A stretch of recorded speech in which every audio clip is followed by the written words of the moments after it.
Buenos días, bienvenidos y muchas gracias por decidir compartir este ratito de mañana con el HuffPost. Hoy es 19 de mayo, hoy se celebra el Día Mundial de la Enfermedad Inflamatoria Intestinal y hemos querido organizar este encuentro con la colaboración de la compañía farmacéutica Janssen para hablar de salud, de buenos hábitos, de cuidados y sobre todo de optimismo. La enfermedad inflamatoria intestinal aún es una enfermedad poco conocida, a pesar del impacto que tiene en la sociedad. Aproximadamente un 1% de la población española sufre esta patología. Actualmente, la mitad de los pacientes son adultos jóvenes de entre 20 y 39 años y la edad media de diagnóstico se sitúa alrededor de los 30. Hablar de enfermedad inflamatoria intestinal supone hablar en realidad de dos enfermedades, colitis ulcerosa y enfermedad de Crohn, que incluso pueden llegar a convivir.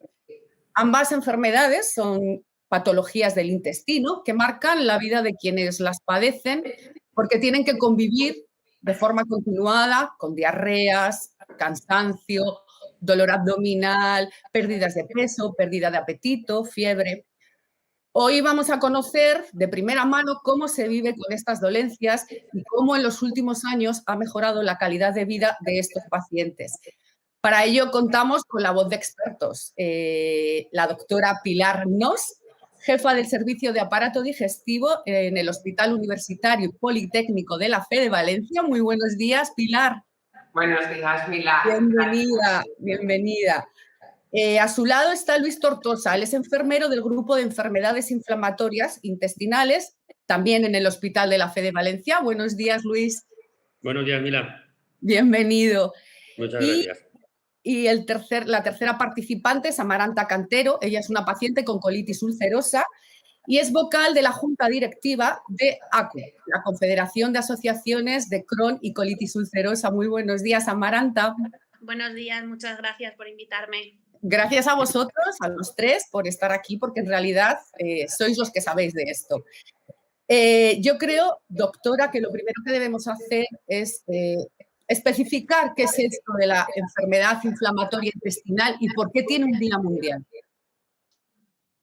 Bueno, la enfermedad inflamatoria intestinal, yo mira, voy a intentar contarlo de una forma lo más sencilla posible y voy a intentar evitar terminología demasiado médica.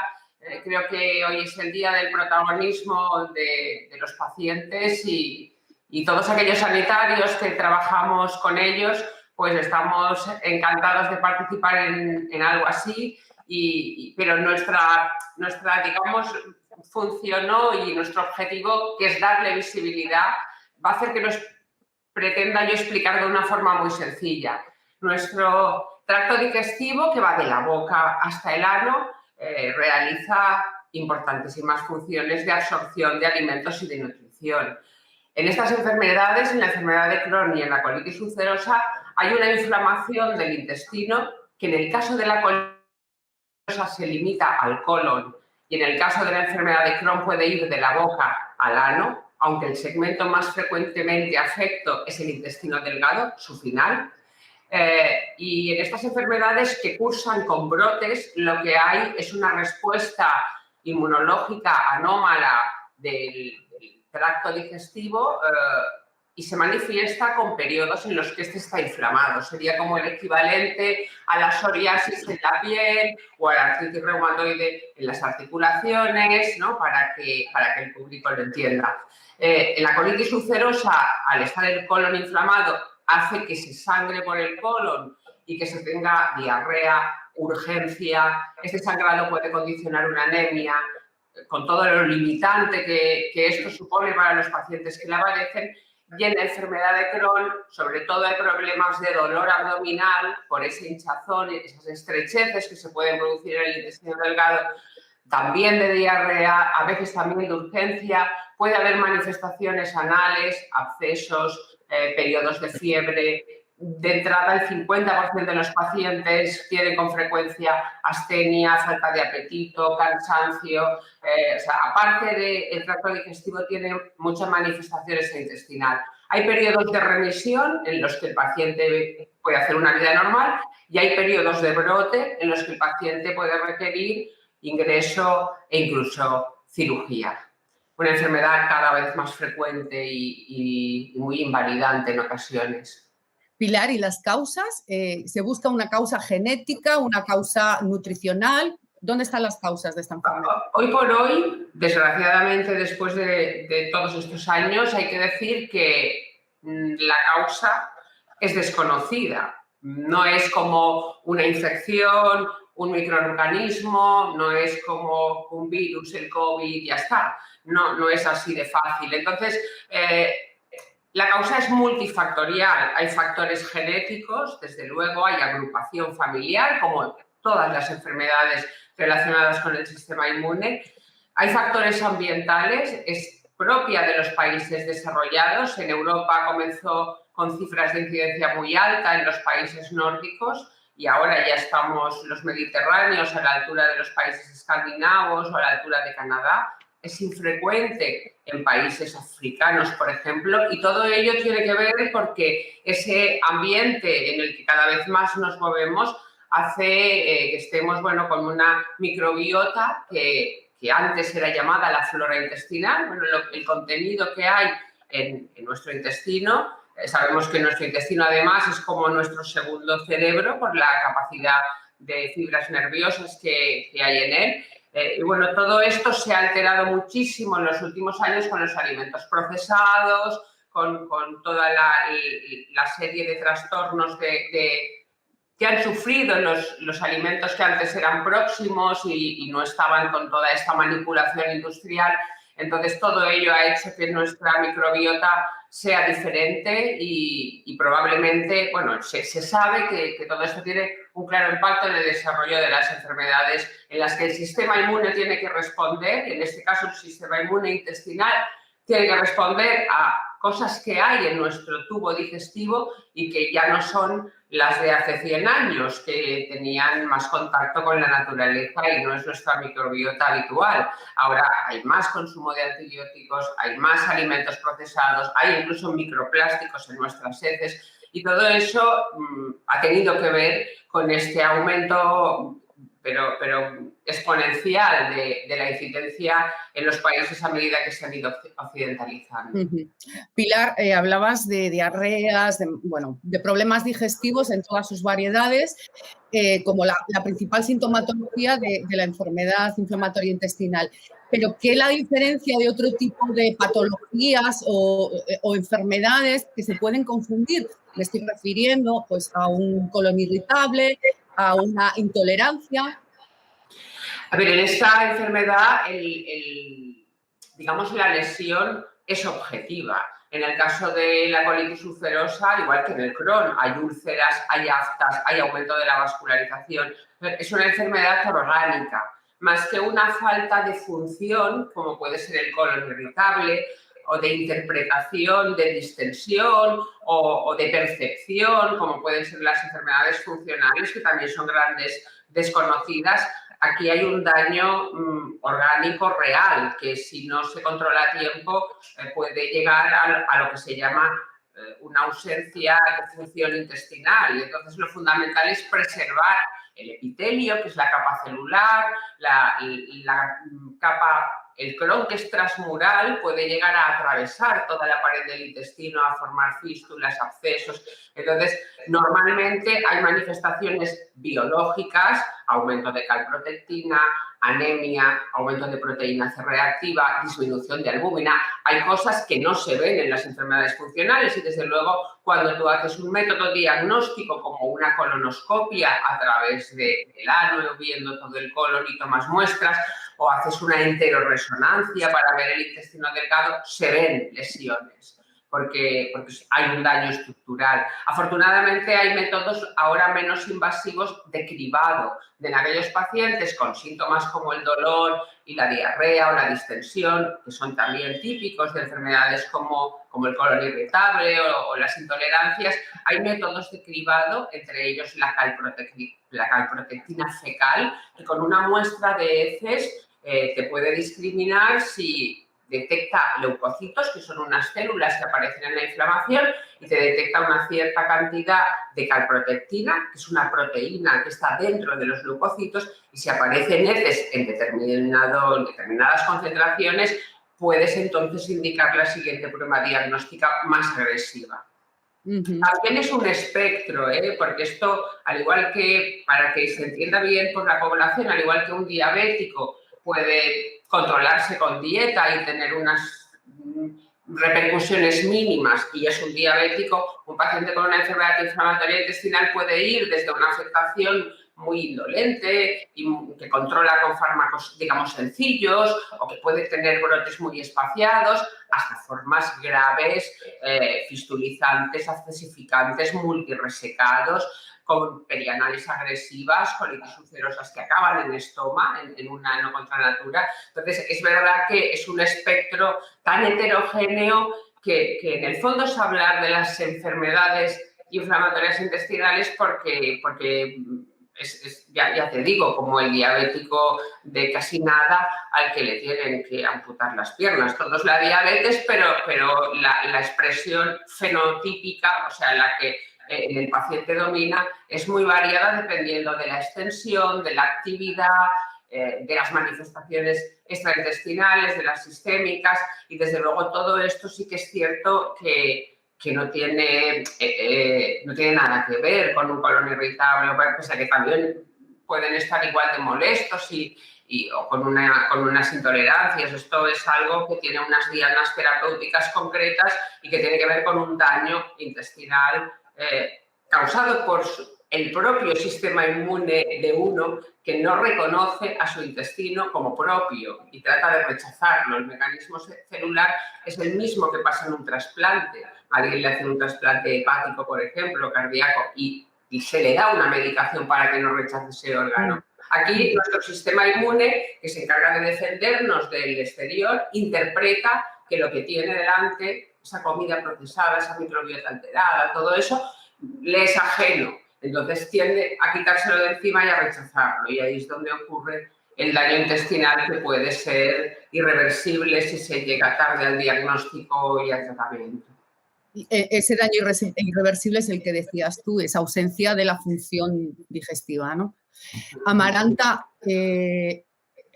no he aclarado antes que hablamos de una enfermedad crónica. ¿Cómo se enfrenta? Porque a ti te diagnosticaron de adolescente, ¿no? Si no me equivoco, ¿vale? ¿Cómo se enfrenta este diagnóstico? Pues mira, yo en mi caso te voy a decir, obviamente como dice Pilar, aquí cada enfermo es un mundo. Entonces, yo en mi caso era muy, muy joven, me había empezado a encontrar mal en un viaje de estudios, no se le dio importancia porque, bueno, viaje de estudios, todos de fiesta, que habrás comido, claro, que habrás comido, que habrás bebido, que no habrás dormido, me decía mi madre. Pero bueno, yo en un principio te diría que en el primer momento del diagnóstico, sobre todo siendo tan joven, te lo explican, pues obviamente te dicen que tienes esta enfermedad, que es para toda la vida, que te vas a tener que controlar. Yo entendía lo que me estaban diciendo, pero no era consciente de lo que iba a suponer en mi vida.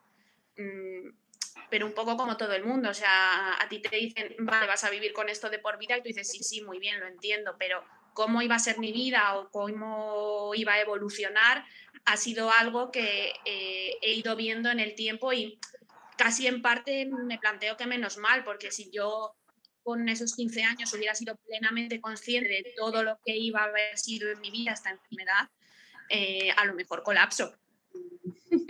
Claro, en ese punto está desde mi punto de vista, esa inconsciencia de la juventud.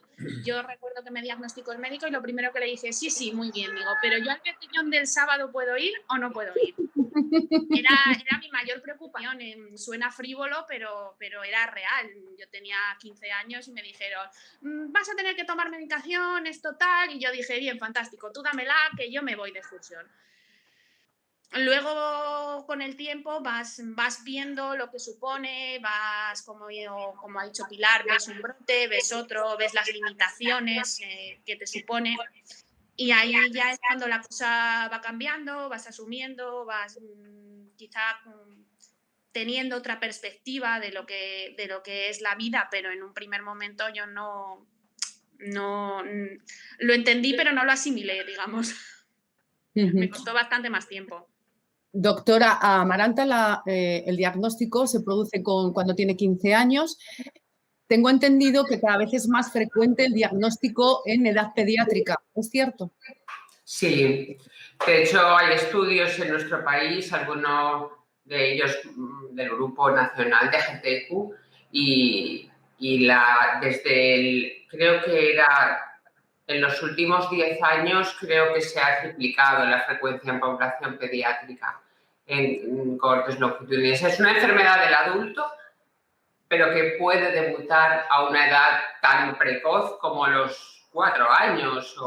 No es frecuente, pero sí que hay formas de adolescente, como decía Amaranta, que es relativamente cada vez se está viendo más, ya digo que el doble que hace 10 años, el que aparezca en edad pediátrica, que aquí es hasta los 14 o 16 años, según comunidades. Entonces, hay pacientes, bueno, Amaranta fue un debut que no fue a lo mejor un debut agudo de los de ingreso, brote, que a uno le cambia la vida de un día para el otro, pero eso también se ve. Entonces, justo es un momento cuando uno tiene 12 años o 14, que el impacto ahí, si es un debut agresivo, sí que es brutal, porque claro, le condiciona, pues aquí ese año se juegan los estudios, a veces la adaptación al colegio de nuevo por esa urgencia defecatoria o por ese dolor, la familia también de repente entra en un shock bueno, pues claro, cuando son ingresos que a lo mejor, ¿qué pasa? Que pueden acabar en una colostomía. Es que esto a veces ha pasado en gente muy joven, eso sí que ahí tiene que estar detrás mucho los equipos de profesionales sanitarios dando muy buena información sobre las posibilidades que hay en muchos hospitales y también fomentado por el grupo de enfermería, por GTI, por GTQ y en colaboración con ACU. En muchos hospitales hemos hecho consultas de transición para que los niños que son diagnosticados con 12, 13, 14 años, que empiezan en consultas muy acogedoras, con mucha protección, con dibujitos, y de repente se ven en consultas de adultos en la vorágine que actualmente hay y bueno, no se ven un poco perdidos, ya no está su enfermera de los últimos años o su médico de los últimos años. Entonces, en esas consultas de transición las hacemos conjuntamente con el personal que ha acompañado al niño y pasa a la fase de acompañarlo en adulto. Pero en este sentido, como decía Amaranta, ella todavía es una niña. Bueno, yo voy a poder ir a la excursión el sábado, ¿sí o no? Claro, pero emocionalmente es la etapa de más afectación a nivel emocional. Me imagino que será a partir de los 20 años, cuando se supone que estás en la calle, estudias o vas a buscar trabajo, empieza tu vida de verdad. ¿Hay que se siente, Amaranta? ¿Miedo? ¿Incertidumbre? ¿Vergüenza? Se sienten muchas cosas, para empezar. Como dice Pilar, bueno, indicar que Pilar hablaba, por ejemplo, yo en mi caso era una niña, pero por mi comunidad autónoma ya fui diagnosticada en adultos, entonces sí que es cierto que la relación y tal y la cuestión emotiva era bastante diferente. Yo, para empezar, recuerdo estar muy perdida. En general, bueno, uno siempre está perdido de joven en la vida, pero yo en aquel momento más, porque al fin y al cabo tú estás construyendo tu identidad y de repente te lanzan esta pelota que además en ciertas maneras te limita y es aislante y tienes que jugar con ella y no sabes cómo. Entonces, emociones, un abanico, días que te enfadas, días que estás triste, días, sobre todo en relación a ciertas cosas, cierta ansiedad. Yo, por ejemplo, tenía una situación en la que tenía que ir a la universidad en otra ciudad, coge transporte público, donde hay un baño, donde no lo hay, vámonos a tal sitio, pero en este sitio va a haber baño, eso la gente no lo entiende, que como, que no como, que bebo, que no bebo. Entonces era una sensación al principio como muy de estar en alerta constante. Entonces sí que recuerdo mucha tensión, eso, mucha sensación de estar perdido, de no saber manejar las situaciones, al final incluso con tus propias emociones, porque si tú te sientes así, en el momento en el que tienes un momento en el que te frustras, porque también había mucha frustración y tal, siempre como que tiendes a saltar mucho más. Yo a mis amigas les cogí un pedestal porque la verdad es que ha habido ciertos momentos que han hecho cosas conmigo de decir, sois unas santas. Pero bueno, al final lo vas gestionando y es lo que estamos hablando. Si ya de por sí uno con 18, 19 aún es medio adolescente y las emociones, todos somos un volcán, una vorágine, pues te lanzan esta pelota y jugarla, vivir con ella, manejarla, pues es muy complicado. Amaranta, pero para quitarle hierro al asunto, diremos que ayer cuando hablábamos tú y yo, tu vida ha sido completamente normal, has estudiado, has hecho un Erasmus, has viajado, sales. Bueno, a ver, a mí es que el término normal no me gusta, porque la normalidad es una cosa muy relativa. La normal es lo que uno hace día a día, ¿no? Al final tendemos a pensar que todos vivimos igual y no es así, hay muchísima diversidad y yo he hecho mi vida adaptándome a las circunstancias que yo tenía, no, desde luego, o sea, estamos hablando de esos sentimientos del principio, pero dentro de todo esto yo he tenido que decir que también he tenido momentos muy divertidos en los que me he reído, en los que me lo he pasado bien. Yo siempre me lo he intentado tomar con humor, es verdad que tengo un humor muy negro, pero claro, yo he hecho mi vida adaptada a mis circunstancias. Yo me he ido de Erasmus, me he ido con mis amigas a la playa, me he ido a Londres. Yo siempre lo digo, quizá no lo recomiendo porque también hay cosas que luego las ves en perspectiva y dices, esto lo podría haber manejado mejor, pero yo recuerdo irme a Londres con una caja de enemas a un albergue con 8 personas porque nos dio un fin de semana porque había un billete barato. Pues bueno, al final tú tienes estas circunstancias, a lo mejor yo no soy consciente, yo no vivo las cosas como a lo mejor algunas amigas o como mis primos o como otras. Yo vivo y me tengo que llevar mi medicación y ser consciente de ciertas cosas y de otras que no me puedo pasar, y hay periodos en los que la enfermedad me limita más y otros en los que me limita menos. Pero es que al final tu vida no te espera. Entonces, o la vives o... Perdón, ¿con quién quería hablar? Hombre, ¿qué otras cosas no las he hecho y las podría haber gestionado? Sí, quizás, pero al final pues te vas a adaptar. Es que cuando es de lo que no eres consciente, de que no va a haber un momento, tu vida no va a volver a ser igual, tú vas a pasar a convivir con esta enfermedad. Ya está, no pasa nada, viene de la mano, no es mi parte favorita. Quiero decir, hablando de cosas tal, pues hombre, me gusta más mi pelo que mi colitis ulcerosa, pero vienen en mi o sea, es mucho más bonito, me da así mucho más juego, ¿no? Pero vienen en el pack y tengo que vivir con ellos y en el fondo es así. En este proceso de aprender a llevarse bien con la enfermedad, Luis, vuestra labor es importantísima, ¿no? ¿Tus pacientes se convierten ya en pacientes prácticamente para toda la vida? Porque es una enfermedad crónica que necesita un seguimiento, que necesita una atención. Luis, ¿cuál es la sensación que tienes tú con los pacientes? ¿Qué les cuesta más de asimilar cuando descubren o cuando les diagnostican la enfermedad? Disculpa, Luis, el micro, por fin.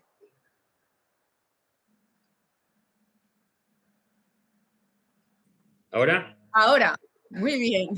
Nada, pues evidentemente, como habéis comentado antes, supone un jarro de agua fría el diagnosticar una enfermedad crónica.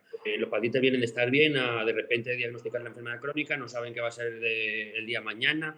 Como habéis comentado, son pacientes que se diagnostican en edades cada vez más tempranas, tienen sus pensamientos de futuro, las relaciones personales y todo eso al final les va a mermar mucho.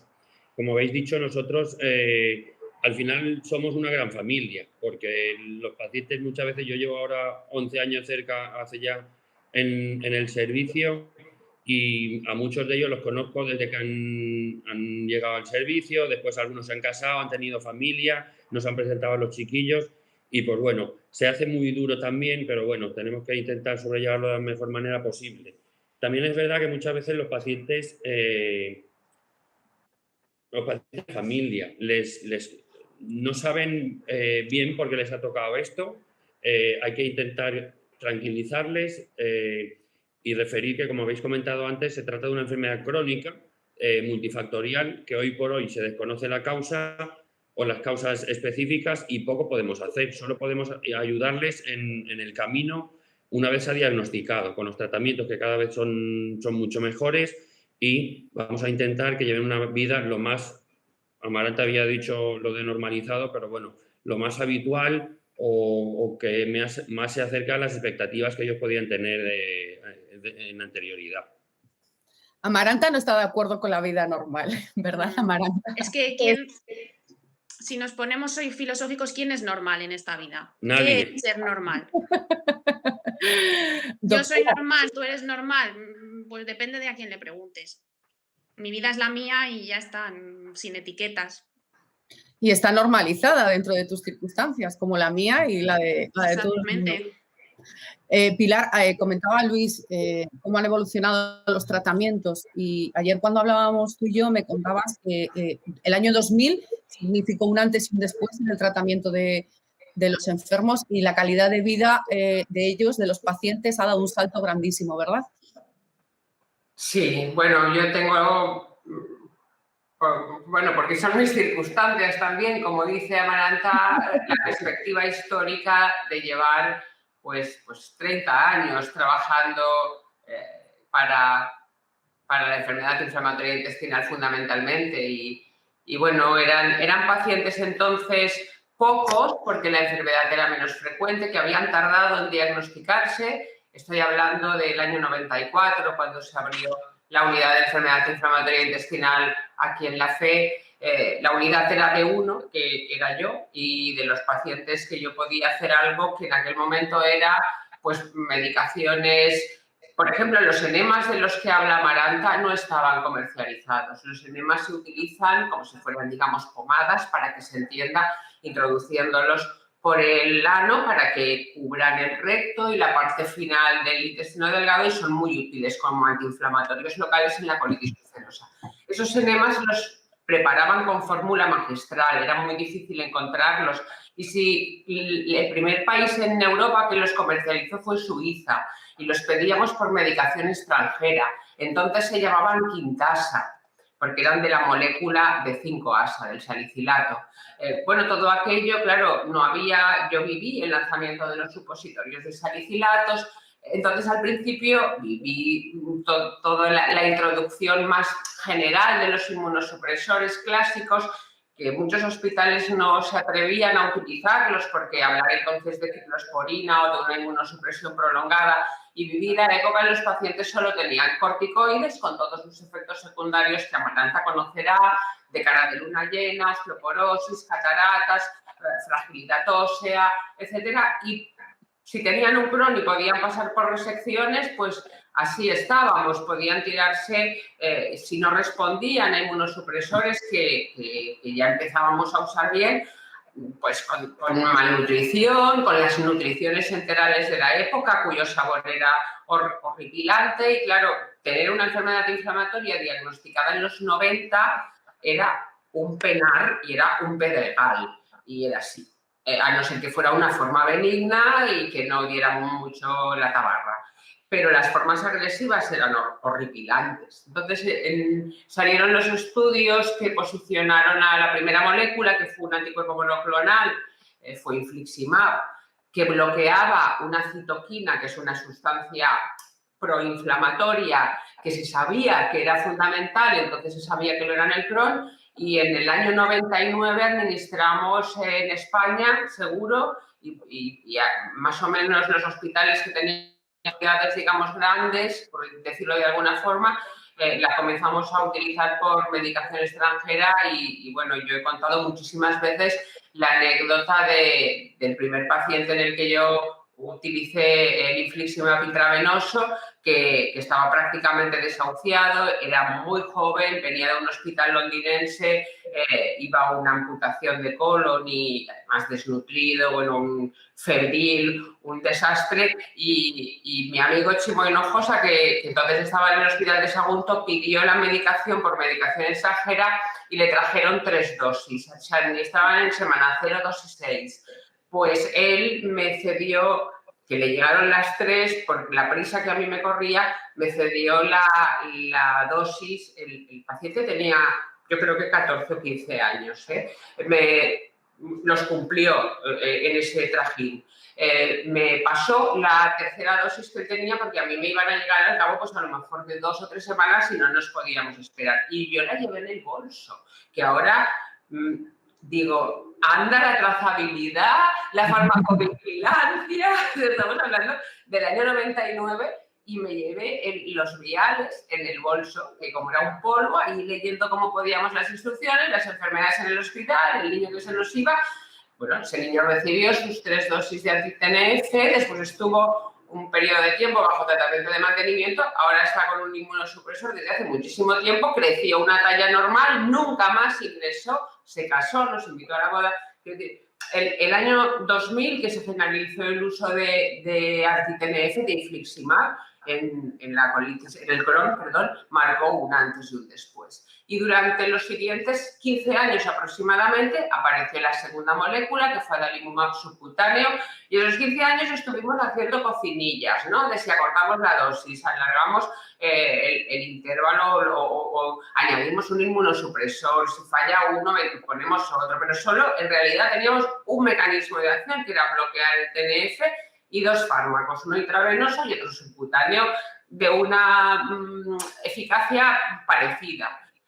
Y también nos pasamos 15 años, vale, que eran absolutamente un abismo de los previos, pero que no dejaban de ser limitaditos. Y luego, en el año 2014, aparecen las siguientes moléculas que bloquean otras vías de inflamación. Para pacientes que han perdido ya la respuesta a los clásicos anti-TNF, aparece vedolizumab, ya directamente indicado en cronicolitis, aparece ustekinumab, que primero se indica en Crohn y ahora recientemente en colitis, y aparecen los inhibidores de la hexaquinasa. O sea, tres vías más diferentes al clásico bloqueo anti-TNF. Entonces, también eso para todos los pacientes que venían del pedregal de no responder a los anti-TNF, que podía pasar, o que perdían respuesta, pues ha supuesto un abanico terapéutico y un cubrir necesidades no cubiertas, ¿no? Las famosas... esa frase es que se ha dicho mucho, hay necesidades no cubiertas porque es así, las hay. Entonces, ahora cada vez hay menos. Y afortunadamente se siguen investigando nuevas moléculas, han mejorado muchísimo los métodos diagnósticos, las técnicas de imagen. Yo creo que entre la revolución de la técnica de imagen endoscópica radiológica, la incorporación de la ecografía, entre eso y la absoluta incorporación del arsenal terapéutico que ha habido en los últimos años, no tiene nada que ver una enfermedad de Crohn de la década de los 90 a una enfermedad de Crohn en el 2021. Nada que ver con una colitis ulcerosa, que para las dos ahora mismo hay muchísimas más posibilidades, pero muchísimas más de las que había en la era prebiológicos y de las que había antes del 2014. Y en todo este avance terapéutico, Luis, ¿qué cuidados se ofrecen desde la enfermería o cómo ha evolucionado también este aspecto? Bueno, nosotros en consulta, básicamente, con los nuevos fármacos muchas veces proporcionamos también autonomía al paciente, porque lo que habíamos hablado también, necesitan hacer su vida día a día, tienen sus actividades, trabajo, estudios y demás. Entonces, en la consulta de enfermería lo que intentamos es formar al paciente. Hay 2 posibilidades, bueno, dentro de los biológicos, por ejemplo, hay 2 posibilidades terapéuticas. El hospital de día, que el paciente viene al hospital, se pone el tratamiento ambulatorio y se va. Y después está la posibilidad de los biológicos subcutáneos, que la parte fundamental nuestra es formar a esos pacientes para que se puedan administrar autónomamente en casa y no tengan que depender de nadie.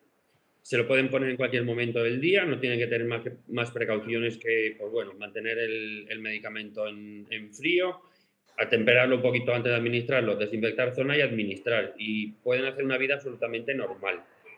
El resto de fármacos, también es verdad que, por ejemplo, con los inmunosupresores, con algunos inmunomoduladores, lo que hacemos son controles más periódicos. Con todos los fármacos solemos hacerlo, pero con los inmunomoduladores todavía más, sobre todo al principio, porque pueden producir cierta toxicidad, a lo mejor ciertos efectos secundarios que el paciente puede tener miedo o no tolerar el fármaco y eso puede ser una manera de que no se adhieran al tratamiento. Entonces, estamos muy pendientes también de que todo eso se vaya solventando de la mejor manera posible y que se adhieran y mantener el máximo tiempo posible estables.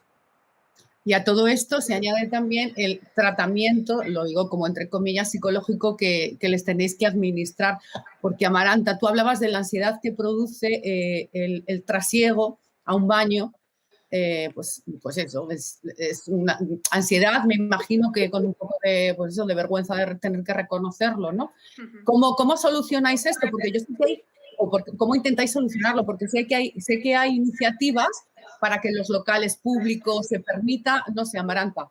Claro, a ver, esto nosotros desde ACU, desde la asociación, bueno, es importante, ACU España es una confederación, con lo cual hay 36 asociaciones, varía mucho de un territorio a otro lo que consigue cada una, pero sí que ahora mismo en una mayoría de sitios se está intentando, en colaboración con la administración pública, que se dispense una tarjeta en la cual tú puedas acceder a los locales de establecimientos, al lavabo, sin tener que dar una explicación, sin que te pongan problemas, etcétera. Entonces, ¿cómo se vive esto?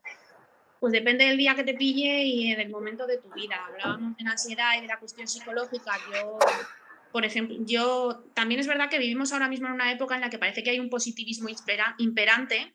Esto tiene que ser súper positivo y los pacientes además tenemos que ser superhéroes y estar siempre súper motivados, luchando contra la enfermedad, cosa que yo estoy súper en contra, porque una de las cosas que hacemos con ACU, al fin y al cabo, es la ayuda mutua. Hablo con otros pacientes, me dice, es que me siento mal porque estoy triste. Le digo, pero ¿por qué te sientes mal? Todos estamos tristes a veces. Yo no soy una tostadora, tengo sentimientos. Hay días que estoy muy contenta y hay días que esto me toca las narices. Ya está, no pasa nada. ¿Que ves que te atascas en uno de esos sentimientos que no te deja avanzar en tu vida? Bueno, pues entonces podemos buscar un asesoramiento psicológico o un acompañamiento más personalizado. Entonces, lo de buscar un baño, pues ya te digo, al final te llegas a acostumbrar. O sea, parece extraño, pero por ejemplo a mí me limita más la fatiga que conlleva el propio tratamiento de la enfermedad que quizá lo del baño, que es un punto en el que he asumido que yo tengo que encontrar un baño. Entonces, ¿cómo se vive? Depende del momento en el que te coja, depende del día que tengas, depende de cómo reaccione la persona que estás enfrente, a la que se lo pides. Yo normalmente siempre decir que siempre que si hago balance, siempre he tenido reacciones positivas, o sea, más reacciones positivas en las cuales la gente empatiza y te deja utilizar un lavabo que negativas. Pero es verdad que las que he tenido negativas te impactan mucho más y es lo que estamos hablando. Hay días que vulnerablemente te daría por llorar, hay otras en las que te enfadas con la persona que está enfrente. Es un poco un camino. Ayer hablaba también con la doctora también ya se está contemplando la posibilidad de que haya una asistencia psicológica, ¿no? en las consultas, doctora. Bueno, nosotros es una reivindicación que llevamos teniendo aquí en el hospital y sé que en muchos otros centros, el hecho de que esto es un perfil de paciente que cuando han realizado sus propias encuestas o cuando las han hecho en el ámbito hospitalario, siempre han demandado, aparte de accesibilidad, que eso lo podemos solucionar más o menos ahora con las nuevas tecnologías, o equidad, que eso también lo podemos solucionar desde las sociedades científicas, intentando que, bueno, si hay algún centro periférico que requiera el apoyo de otro, lo necesite. Quiero decir que yo creo que se ha trabajado mucho desde las sociedades científicas y desde las asociaciones de pacientes en que se dé una atención de calidad y lo más equitativa y lo más universal posible. Pero hay una cosa que ellos siempre han demandado y no hemos podido solucionar, y es la atención psicológica, que la hay en otras patologías, como por ejemplo el cáncer de mama. Debería haber psicólogos en los hospitales apoyando unidades de crónicos porque ellos lo demandan y nosotros, los sanitarios, no tenemos la metodología que tiene un psicólogo para atender a determinados problemas. Entonces, acabamos intentando, bueno, como podemos, hacer un poco de infomediadores psicólogos, que eso Amaranta y Luis entenderán perfectamente lo que estoy diciendo, pero llevamos mucho tiempo reclamando psicólogos en nuestras unidades de atención a pacientes. Y la otra es la asistencia social. También llevamos tiempo, porque también ha sido una demanda de ellos, que tengan una trabajadora o un trabajador social, pues bueno, por problemas a veces de que tienen que tramitar adaptaciones laborales, porque ellos quieren trabajar, no quieren una baja normal, es que quieren hacer una vida normal. Entonces, esto yo he visto muchos casos en los que con una atención social adecuada se incorporaría al paciente otra vez a su medio de trabajo. A lo mejor pues tengo casos de médicos que simplemente pues, pueden dejar de hacer guardias, o de enfermería que está desplazada a muchos kilómetros de su centro, o de profesores que simplemente quieren estar más cerca de su hospital para los controles y a lo mejor no conducir por no tener que parar en medio de la autopista por una urgencia defecatoria, y todo esto está mal resuelto. Entonces, ese apoyo social y psicológico que tanto tiempo se lleva demandando está fuera de la esfera sanitaria. Entonces, nosotros lo intentamos suplir, y desde las asociaciones de pacientes también, porque, por ejemplo, aquí en Acuvalencia tienen una psicóloga contratada y nosotros le animamos a nuestros pacientes a que acudan a ella, pero siempre es como extraoficial. Entonces, bueno, eso aprovecho la visibilidad que puede tener este programa para que se sepa que la atención no solo es la sanitaria, que a veces hay atención social y atención psicológica que no podemos cubrir desde las unidades de enfermedad inflamatoria, y lo hacemos a veces con apoyos, pues con becas para que haya un psicólogo. Esto ocurrió en Alicante y fue una maravilla el incorporar una psicóloga a la unidad que fue Puri. Bueno, gente que ha trabajado además con ACU y con todo esto. Es que el vivir el día a día con pacientes que tienen unas necesidades que tú es imposible que las puedas cubrir, pues es desesperante. Entonces, bueno... Es más, Pilar, no sé, Amaranta, si estás de acuerdo conmigo, que me parece tanto imprescindible la psicológica, la atención psicológica, como la social, porque aliviaría la psicológica. Es decir, si me solucionas los problemas en el trabajo o me intentas me ayudas a solucionar esos problemas que me puedo encontrar en el trabajo, desaparecen muchos de mis problemas psicológicos. Claro, yo aquí me sumo a Pilar, porque es cierto que es una reivindicación. Nosotros desde ACU, en muchos casos, en muchas ACUs locales, hay psicólogos, hay trabajadores sociales, pero es lo que estamos hablando. Al final no se llega y es lo que estamos hablando, que va a haber gente que no le haga falta, fantástico, pero a la que le hace y necesita tener un acceso además gratuito y de calidad, porque es lo que estamos hablando. Al final todo esto, al estar fuera de la esfera, en el caso del trabajo social no, pero en el caso de la psicología o de la nutrición mismamente, que es algo que también a los pacientes les genera muchas dudas, al estar fuera de la esfera sanitaria, al final hay un corte, digamos, socioeconómico que mucha gente, aunque le haga falta, no va a poder cubrir. Yo, afortunadamente, mis padres han podido cubrir el coste de cuando necesitaba atención psicológica, pero siendo realistas, hay gente que no tiene acceso. Y el acceso que tenemos en la seguridad social, dices, es que ya no es que no haya un psicólogo en la unidad, es que ni siquiera tenemos acceso o sea, algún tipo de prioridad para acceder a la que sí que hay general, o que además está muy sobrecargada. Entonces, eso hace que hay gente que puede llegar a conseguir una cita en el sistema público de salud de psicología, a lo mejor para dentro de año y medio. Es que cuando tú más la atención psicológica, es que cuando tú la necesitas es aquí y ahora. O sea, dentro de un año y medio igual el daño emocional ya no es... No es tan fácil de recuperar, efectivamente. No es recuperable, claro. Lo que estamos hablando, un trabajador social, en muchos casos no lo hay. Y aparte, bueno, nosotros tenemos una reivindicación que es histórica. Nuestra enfermedad no está incluida en el baremo de la discapacidad, lo cual hace que sea muy difícil conseguir adaptaciones, conseguir cuestiones laborales, porque estás en un limbo en el cual no eres un discapacitado físico, estás limitado, pero no estás reconocido. Puedes llegar a ir a tribunal y que te lo reconozcan, un mínimo, un no, pero depende mucho de la interpretación del tribunal, y al final eso te genera vulnerabilidad en tus estudios, en tu ámbito laboral, porque al final, yo, como dice Pilar, tengo unas limitaciones por ejemplo, de tener que ir a un hospital a darme un tratamiento. ¿Cómo le pido yo esto a mi jefe si verdaderamente yo no estoy reconocido por el Estado como por tener nada? Entonces, genera, digamos, es lo que estamos hablando, genera mucha vulnerabilidad y es una reivindicación histórica tanto de la asociación como de las sociedades médicas que aún no hemos conseguido y que deberíamos tener. Luis, asientes. Imagino que además tú esto lo vivirás, esta reclamación la vivirás diariamente con los pacientes, ¿no?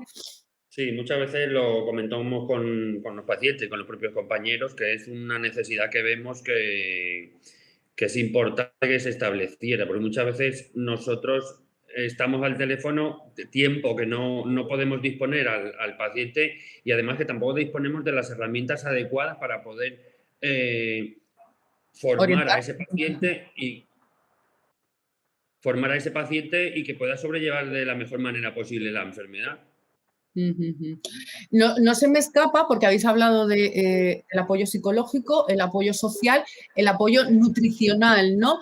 ¿En qué medida influye la alimentación en esta enfermedad, en la posibilidad de aparición de brotes? Creo que Amaranta, ayer estuve hablando con Amaranta y no tiene tanto que ver, ¿no? O sí, o contadme. A ver, bueno, como bien ha dicho Pilar, obviamente algo influye, no se sabe quizás hasta qué punto.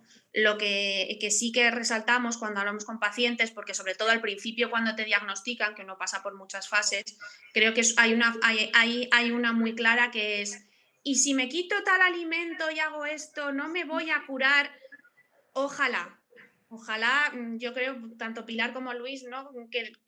¿Qué les gustaría más que decirnos, mira, con esta dieta fantásticamente de por vida y no te hace falta ni corticoide ni ningún otro tratamiento? Entras en remisión de por vida. En remisión, maravilloso, te quitas el lichi y a vivir para siempre. Desgraciadamente ahora mismo no es así. Como dice Pilar, obviamente de la microbiota se sabe que hay alteraciones, es un campo por explorar, pero actualmente, por desgracia, no hay ninguna dieta que te vaya a curar. Esto no se cura, se convive.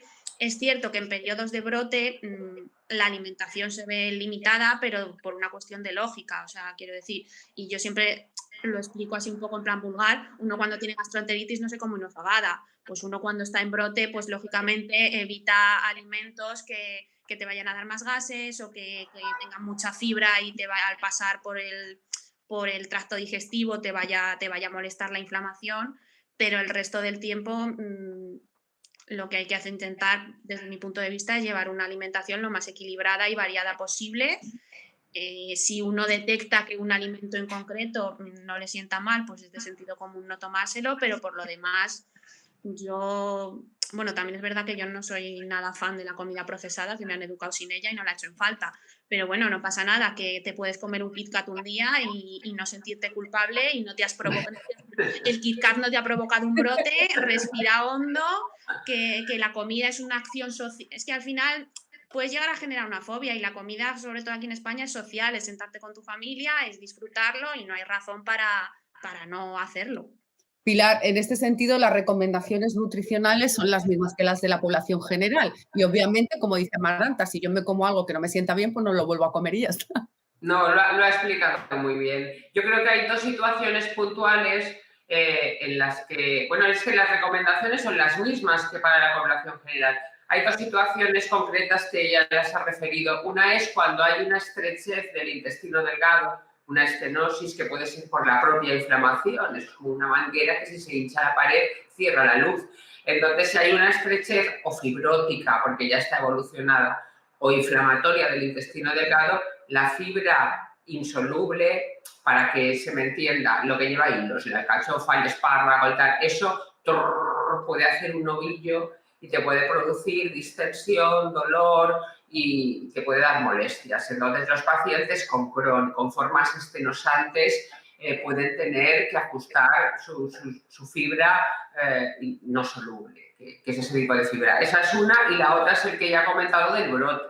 Entonces, si un brote es leve, moderado y como el que tiene una gastroenteritis lo puede solucionar con una dieta más sencilla, pero si estamos ante un brote grave el paciente está, por ejemplo, ingresado, las posibilidades de que acabe con una desnutrición rápida son brutales. En esa situación de actividad inflamatoria le puede caer la albúmina pitando, le puede tener un problemón. Entonces, esos pacientes que además a lo mejor se van a someter a una colonoscopia que exige una limpieza de colon o que a lo mejor pueden acabar en quirófano, ahí sí que hay que estar encima de que no falten nutrientes. Y uno de nuestros principales aliados es la nutrición enteral, que hoy en día viene muy preparada para que todos los principios activos necesarios sean absorbidos por nuestro tubo digestivo sin necesidad de que éste trabaje, para entendernos. A veces se administra con preparados, a veces por sonda, son sondas muy finitas. Nuestros pacientes entienden que ello es necesario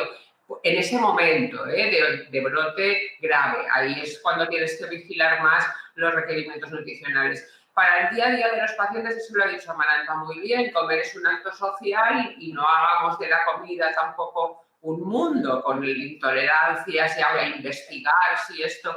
El paciente puede hacer muchas cosas por su enfermedad, ser adherente al tratamiento, seguir los controles recomendados para las medicaciones inmunosupresoras, pero realmente con la comida, excepto lo de comer adecuadamente con una dieta, como ha explicado Amaranta, que es la que recomienda la OMS, y ya está, no puede hacer nada ni sentirse mal por eso, por tomarse 2 Coca-Colas y una cerveza, es que es así. Entonces tampoco el mito este que está instaurado en toda la sociedad, y con razón, pero el mito de la dieta sana y ya está, dentro de ese límite, no hagamos de la dieta tampoco ni de las supuestas intolerancias asociadas a un mundo, Ahí ha estado muy bien Amaranta con el todo, pero ahí, porque es que nos preguntan muchísimo sobre esto y luego, bueno, porque se entiende que quieran poder hacer algo,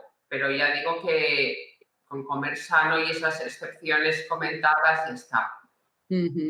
Nos quedan minutitos escasos y no quería despedirme de vosotros sin haceros llegar algunas de las preguntas que han planteado algunos oyentes. Mira, hay alguien que pregunta, estamos en época de pandemia, estamos en COVID, la pregunta, ¿os ha afectado más, menos a los pacientes con Crohn o con colitis ulcerosa? Luis, ¿habéis notado que hay mayor incidencia, que hay menos? No, nosotros de hecho al principio de la pandemia, en junio del año pasado, hicimos un estudio de unos 450 pacientes que nos citamos para determinación de posible COVID. Y dentro del resultado de 450, no recuerdo ahora exactamente el resultado general, pero no sé si alrededor de 11 pacientes dieron positivo. En esos 11 pacientes estaban todo tipo de tratamientos. No hay mayor predisposición para padecer la enfermedad. De hecho, de 1.800 pacientes que llevamos a lo largo del año, unos 80, creo que son, han comunicado que han padecido la enfermedad. Y de esos 80, al final solo 4 han tenido que ingresar porque tenían complicaciones de otras enfermedades y demás. Pero no hay mayor probabilidad de contagio de la enfermedad, ni por el tipo ni por la propia patología, ni por los tratamientos que llevamos actualmente. Así que los pacientes también queremos hacer un llamamiento, que estén tranquilos, que toda la información que disponemos hasta ahora, en ningún caso estamos recomendando la retirada de medicaciones. Al contrario, es mucho mayor el riesgo de recaída de su enfermedad que de contagiarse siempre que se sigan las recomendaciones generales sanitarias. Fenomenal. Y en caso también quería hacer otra puntualización, por ejemplo, los tratamientos biológicos y las vacunas y demás, muchos pacientes contactan vía email y por teléfono con dudas. También en ningún caso estamos suspendiendo el tratamiento. En todo caso, pero lo podemos hacer con cualquier otro tipo de vacunas o con cualquier otro tipo de tratamientos, sería posponer, si el paciente a nivel digestivo se encuentra bien, sería posponer un poco, distanciar la administración de la vacuna con el tratamiento. Da igual que sea una cosa antes o después, por lo menos 4 o 5 días, una semanita. Más que nada por evitar si hay alguna manifestación de fiebre o cualquier posible complicación por la vacuna que se juntara con el tratamiento. Fenomenal. Luego hay otro oyente que pregunta que si el diagnóstico de estas enfermedades no implica necesariamente una cirugía y vivir con una bolsa, ¿verdad, Pilar? No, ni mucho menos. De hecho, se supone que en España puede haber se calcula que puede haber unas 350.000 personas afectas y estar con biológicos aproximadamente en los últimos estudios de incidencia que se han realizado en nuestro grupo de trabajo pueden ser un 20-30%. En el Crohn un poquito más elevado y la necesidad de cirugía es bajísima, vamos. La probabilidad de cirugía en la colitis ulcerosa ha caído. Hace 10 años era mucho más alta, pero que lleguen a la cirugía puede ser el 5% de todas las colitis ulcerosas si incluimos formas muy distales, como la proctitis, que es como no tan... Bueno, que puede progresar, pero vamos, que esto no suponga, que no para nada hay que transmitir ese mensaje. Los pacientes con una enfermedad de Crohn, a lo largo de su vida, aproximadamente el 50% sí que sufren una resección, pero el 50% no. Se trata de ver la botella medio llena o medio vacía. Entonces, bueno, son porcentajes, la mayoría de los pacientes en global con enfermedad inflamatoria intestinal no son intervenidos. Yo aquí sí que me gustaría apuntar un momento porque yo llevo 15 años con colitis ulcerosa y soy un caso complejo y de momento no he requerido operación, pero en el caso de que la requiera, porque es verdad que la bolsa es algo que como paciente, sobre todo al principio, impacta y te da muchísimo miedo. Yo ahora mismo en ACU y sobre todo a raíz de haber ido a las jornadas de jóvenes, la bolsa es un tratamiento más, te va a dar una calidad de vida si la necesitas que no tenías y simplemente es otra, lo que hablábamos, es diversidad, es otra manera de hacer las cosas y de vivir tu cuerpo. Yo ahora mismo te diría que miedo a no tener tiempo con tus seres queridos o incluso en perspectiva, yo que llevo 15 años, hablas con gente que la diagnosticaron antes, lo que contaba Pilar del avance de los tratamientos, lo que es miedo a no poder vivir tu vida, a no poder estar con tus seres queridos. La bolsa, si te llega, obviamente no es agradable, porque nadie quiere que le quiten un órgano, eso es así, pero te va a dar una oportunidad y te va a dar unos momentos y simplemente va a ser una fase más en tu vida a la que no hay que tenerle miedo. Vale. Y ya también te puedes ir de viaje y a la playa. Yo me he ido con gente con bolsa y divinamente. No pasa nada. Yo quería aclarar una cosa, Mila, nada, puntualizar, que es verdad que lo que ha comentado la doctora, que el porcentaje de pacientes que se operan es mínimo, pero de ese porcentaje mínimo no definitivamente tienen que llevar todos bolsa. Hay bolsas temporales que lo llevan 5 o 6 meses y bolsas definitivas. Esas evidentemente sí que son hoy por hoy de por vida, que hoy en día con el avance de la ciencia, impresiones en 3D de órganos y todo, en breve ya posiblemente, ojalá sea así, se olvidarán de los estomas. Pero las bolsas temporales permiten también al paciente hacer una vida normal. Y nosotros hemos tenido, de hecho, pacientes que han llevado la bolsa temporal, han tenido una pequeña recidiva de la enfermedad, en el resto le habían dejado y han preferido el estoma definitivo. Incluso los compañeros han intentado mantener y mira, vamos a luchar todo lo que sea posible. Y no han querido porque sabían la calidad de vida que tenían con la bolsa y sin la bolsa. Y sin la bolsa.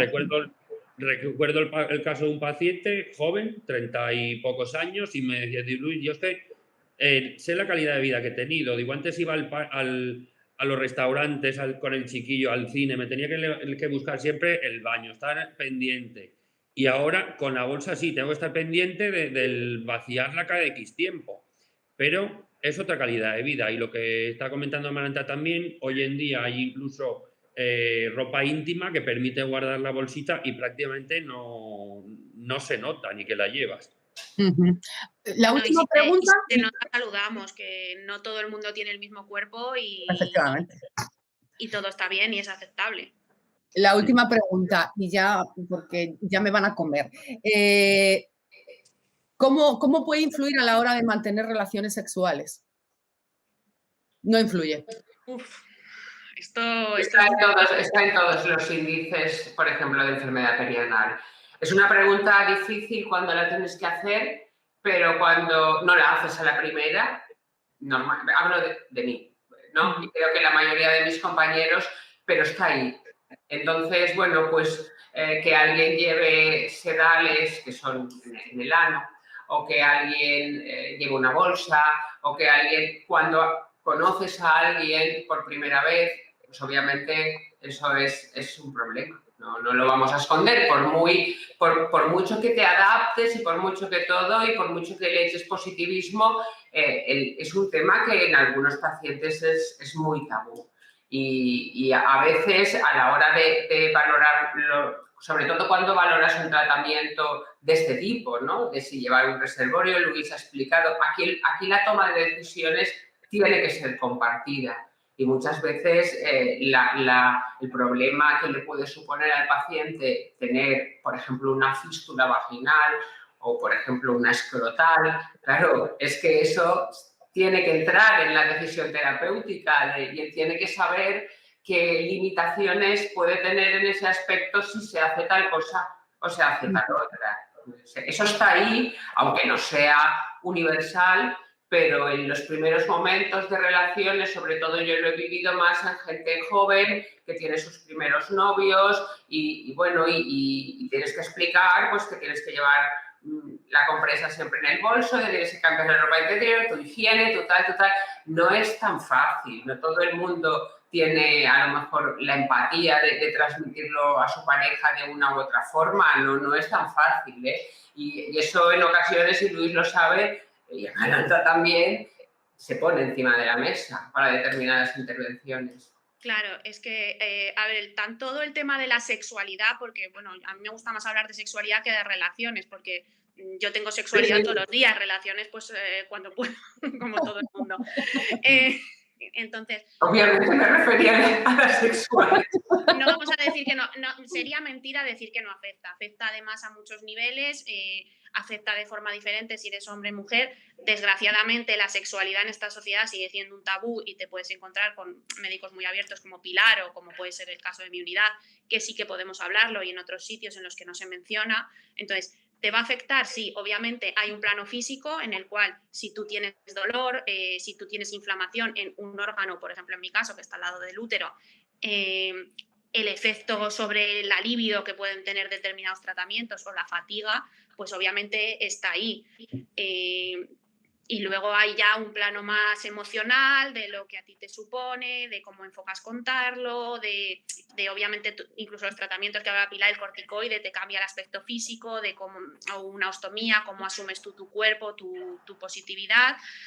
Entonces yo aquí todo esto es lo que tú quieres hacer cuando tú quieras hacer, que es lo fundamental en cualquier tipo de relación sexual. Y luego la comunicación y la honestidad con la otra persona y el feedback. Alguien que reacciona mal a lo que tú le estás contando probablemente no merece la pena este momento. Quizá no te lo vas a pasar tan bien con él. Con ella. Está condenado al fracaso, di que sí. Esto está condenado a un fracaso desde el principio, pero al final es comunicación, es información y ser honesto contigo mismo y aceptarte también. O sea, yo tengo esto viene conmigo, es lo que estamos hablando. Viene conmigo igual que 4 estrías, etc. Y todo lo acepto. Y quien quiera algo conmigo lo tiene que aceptar, sea para una noche o sea para toda la vida. Para toda la vida. Exactamente. Ojalá, sí que es cierto que yo esto lo digo, ojalá tuviéramos, digamos, más información y quizá más estudios a nivel de sexualidad, que sí que es verdad que hay, pero falta un poco, están muy enfocados a la maternidad y sobre todo entre jóvenes. Nosotros en la asociación es un tema del que hablamos mucho, pero al final lo seguimos hablando en un baño, lo seguimos hablando en una jornada de jóvenes y creo que ya es momento de que lo pongamos sobre la mesa, aunque sea incómodo, y empezamos a tratarlo en toda su extensión. Qué pena tener que cortar aquí porque ya sabía yo que esto nos iba a dar para mucha conversación. Os agradezco infinito las lecciones que nos habéis dado hoy. Pilar Nos, jefa de servicio de aparato digestivo en el Hospital Universitario de la Fe de Valencia. Mil gracias, Pilar. Mil gracias. Gracias, Mila. Por tus explicaciones. Luis Tortosa, enfermero del grupo de enfermedad inflamatoria intestinal, también en el Hospital de la Fe. Mil gracias. Gracias a vosotros por la invitación. Amaranta Cantero, paciente con colitis ulcerosa y vocal de la Comisión Ejecutiva de ACU. Muchísimas gracias. De verdad, os agradecemos infinito todo lo que habéis contado hoy. Gracias. Gracias.